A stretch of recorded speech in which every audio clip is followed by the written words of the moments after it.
Choosing a partner. Our modern understanding of love is built on the principle of freedom of choice.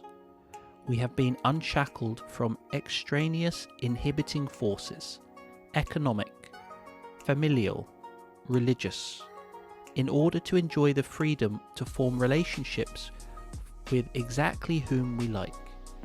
But we have, along the way, made a painful discovery that the greatest inhibitor of our freedom to choose partners as we would wish comes from within. It turns out that we are never exactly free to love in accordance with wisdom or our aspirations for happiness. The originators of the idea of free choice in love certainly imagine that their bold suggestion would bring to an end the sort of unhappy relationships previously broken by parents and society. But our obedience to our instincts has, very often, proved to be its own disaster. Respecting the special feelings we get around certain people in nightclubs and at train stations, at parties and on websites appears not to have made us any happier in our unions than a medieval couple shackled in marriage by two royal courts, keen to preserve the sovereignty of a slice of ancestral land. Instinct has been little better than calculation in underwriting the quality of our love stories. This is because we don't fall in love first and foremost with those who care for us best and most devotedly. We fall in love with those who care for us in ways that we expect. Adult love emerges from a template of how we should be loved that was created in childhood and is likely to be connected to a range of problematic compulsions that militate in key ways against our chances of growth. Far more than happiness, what motivates us in relationships is a search for familiarity, and what is familiar is not restricted to comfort, reassurance, and tenderness. It may include feelings of abandonment, humiliation, and neglect, which can form part of the list of paradoxical ingredients we need to refine in adult love. We might reject healthy, calm, and nurturing candidates simply on the basis that they feel too right, too eerie in their unfamiliar kindness, and nowhere near as satisfying as a bully or an ingrate, who will torture us in just the way we need in order to feel we are in love. To get at the peculiar instincts which circulate powerfully in the less noticed corners of our brains, we might try to finish stub sentences that invite us to share what might charm or repel us in others.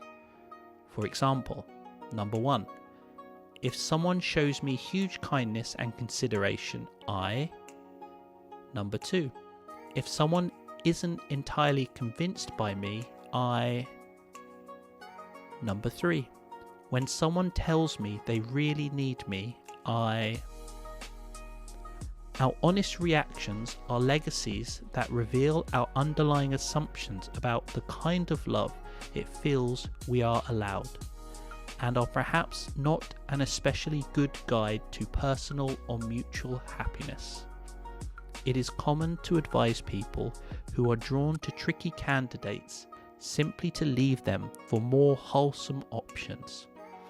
This is theoretically appealing, yet often practically impossible.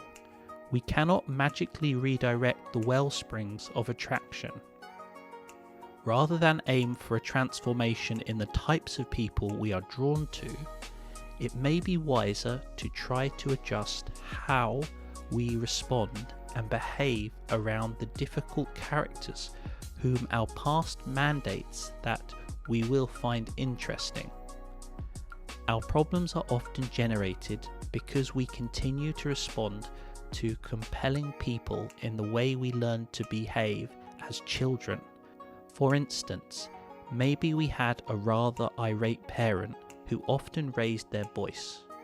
We loved them, but reacted by feeling that when they were angry, we must be guilty.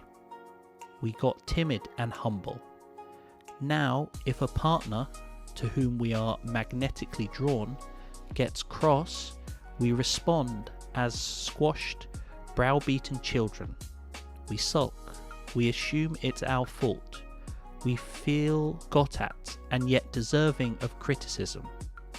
But rather than seek radically to re-engineer our instincts, we can try to learn to react to our lovers not as we did as children, but in the more mature and constructive manner of a rational adult.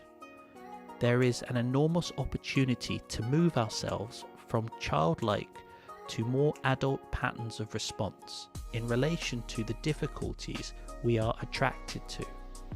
Many of us are highly likely to end up with somebody with a particular knotty set of issues which trigger our desires as well as our childlike defensive responses.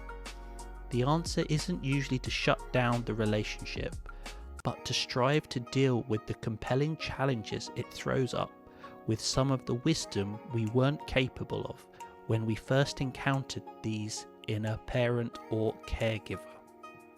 It probably isn't in our remit to locate a wholly grown-up person to love, but it is always in our remit to behave in more grown-up ways around a partner's less mature side.